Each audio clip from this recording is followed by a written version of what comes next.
Good morning, Miss Lewis. I'm Earl Clauson, a writer for Putnam's magazine. I sent you a telegram, about writing an article, about you and Lime Rock Light, for my magazine. I received your telegram on Monday. I've been expecting you. Come in.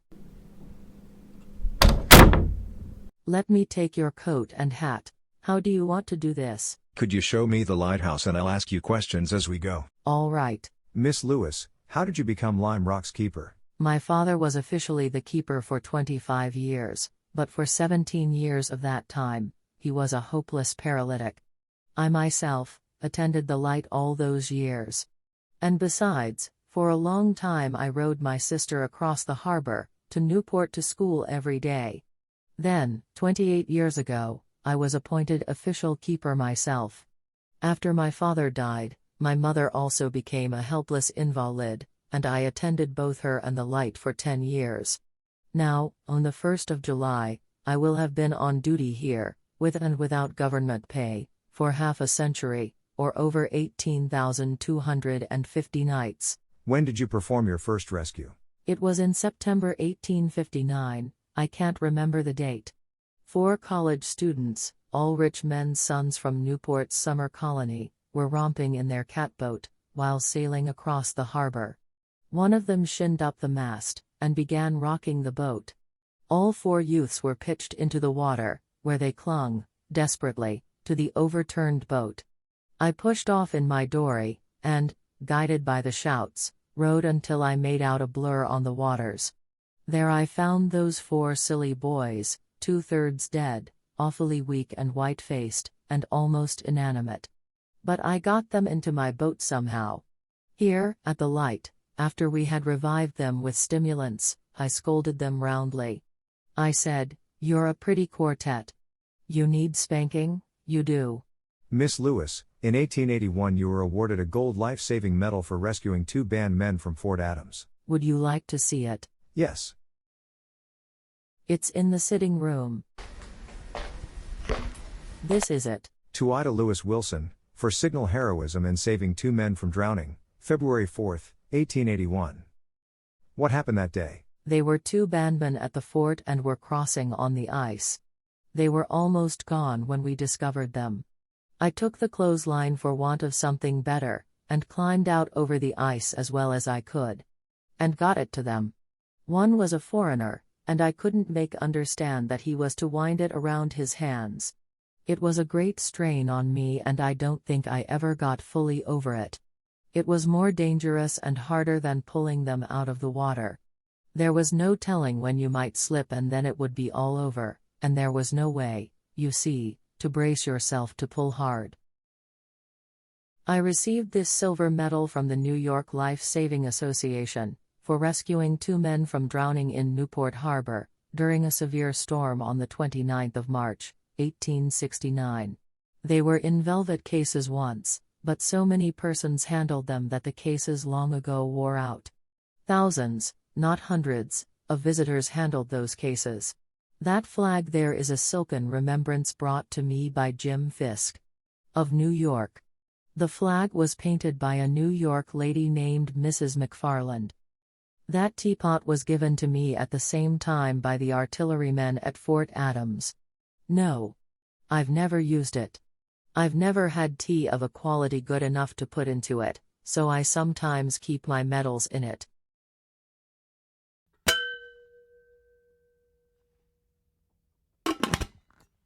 Do you get many visitors? There are almost no visitors now. They stopped coming at the time Hattie died. She was a beauty, and as good as she was pretty. In the summer of 1870, that was just after my first rescue, 10,000 people came to the island in 3 months. A great many came every year after that, and there were a great many noted people among them, from all over the country. But it was an old story, I suppose. And after Hattie died, very few came. Most of them used to sail over from Newport, but once in a while I would row out to the pier, just opposite the rock, and get them if I knew them very well. Since your mother and sister died, you must get very lonely sometimes. Oh, no, I do not allow myself to be lonesome. Sometimes the days are pretty long, and life hasn't been all smooth sailing, by any means. But I never worry, and I don't let anyone else worry if can help it. My brother, Rudolph, and I are all alone at the light now. He used to be away at sea most of the time, and he would rather be there now, I guess. That since all the rest have died, he stays at home with me winters, and only goes yachting in the summertime. The days get pretty long sometimes, though, and then I keep at work, just as hard as I can, for I do not believe in being lonesome. There's a peace on this rock that you don't get on shore. There are hundreds of boats going in and out of this harbor in summer, and it's part of my happiness to know they are depending on me to guide them safely. What is your typical day? We start early in the morning, and there are many little things there are to be done. The lamps have to be cleaned every day, the lenses kept clean, and the brasses polished, to say nothing of keeping the house in order. Does your brother help you at the lighthouse? I always attend to the light my own self. My brother, I let him do the outside work, because I'm getting old, I guess, and I really can't handle a boat like I used to. Do you have any relatives, beside your brother, Rudolph? I have a niece, Ida. I called her little Ida. She's the daughter of my dead brother Hosea.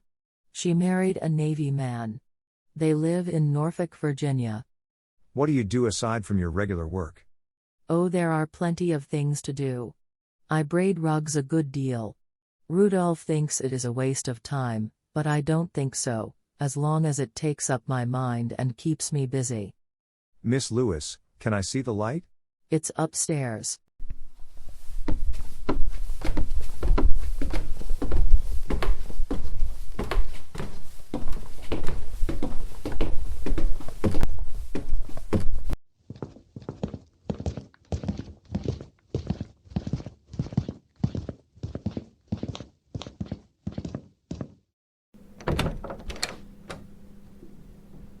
That's Rudolph's room.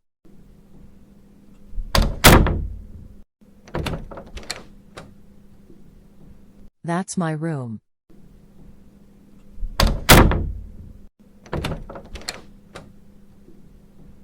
And this is the room the lamp shines from.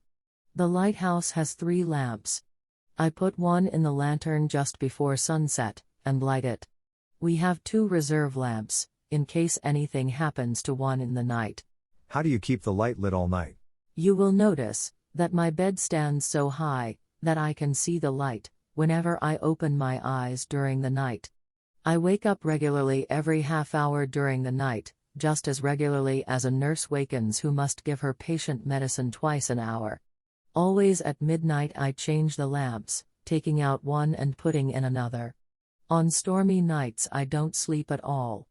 And I've occupied this room for 50 years. The tower for the light is built right onto the side of the house, isn't it? It does seem to be, but in reality the house was built onto the side of the tower. You see, the tower was built first, and then, when they found that would not do, they had to build a house here. Miss Lewis, could you show me where your most famous rescue took place? It was there. I shall never forget, one day in March, 1869, Mother had been up fixing the light. There was a fearful storm on the water, and the wind was blowing a gale. Mother had not been upstairs very long, when she came rushing downstairs, waving her arms, and screaming to the top of her voice, "Oh, Ida, men drowned! Oh, Ida, men drowned!" She was very nervous, and I could not make her say another word. She just wrung her hands and cried, "Men drowned, men drowned." Well, I knew there wasn't any time to lose, so, snatching a towel from a rack in the kitchen, I threw it over my head and ran out of the house, in my stocking feet. The wind blew so I could hardly stand on my feet, but from the rocks I could see a small rowboat in front of Fort Adams and nearly across to the torpedo station. I hadn't the slightest idea I could reach them, but I did not know what it was to be afraid, so I ran for the boat. The waves had washed it ashore, and I had to climb overboard and pull it off from the rocks. Then I began the pull. The waves were like mountains, and it seemed hours before I could get to the men at all. Finally I reached them. They were clinging to the edge of their boat, but were completely exhausted and had just made up their minds to clasp each other around the neck and go down together. They had taken courage when they first saw my boat coming, but when they saw me, then a 17-year-old girl, one of them exclaimed, "Great God, it is only a woman." And they gave up their last hope. They were somewhat surprised when I took hold and pulled them in, and they said afterward they found out what a woman could do. I rowed them back to the lighthouse, where we took care of them and kept them until morning. They proved to be Sergeant Adams and Mr. McLaughlin, afterward promoted to lieutenant.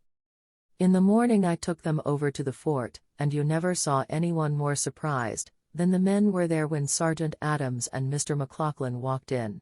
The men at the fort had watched the boat coming across the harbor, had seen it capsize, and had tried to get their barge out to the rescue, but could not push it off. They saw my boat go out, too, and saw me go back, but they had not the slightest idea that I had saved them. Were you afraid during the rescues? I don't know as I ever was afraid. I just went, and that was all there was to it. We have only one life to live, and when our time comes, we've got to go, so it doesn't matter how. I never thought of danger when people needed help. Such times, you're busy thinking of other things. Mr. Clauson, it's getting late. I have to get the lamps set up for tonight. I just have a few more questions.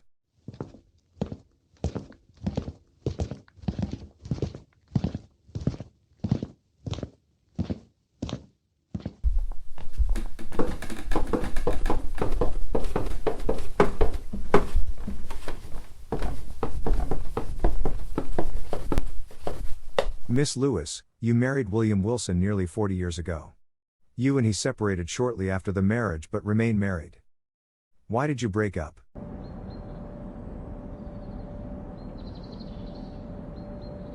You never divorced him. Why? Whom God has joined together, let no man put asunder. Do you miss not having children? The light is my child. Miss Lewis, you've been at Lime Rock for almost 50 years. When are you going to retire? This is home to me. And I hope the good Lord will take me away when I have to leave it. Thank you, Miss Lewis.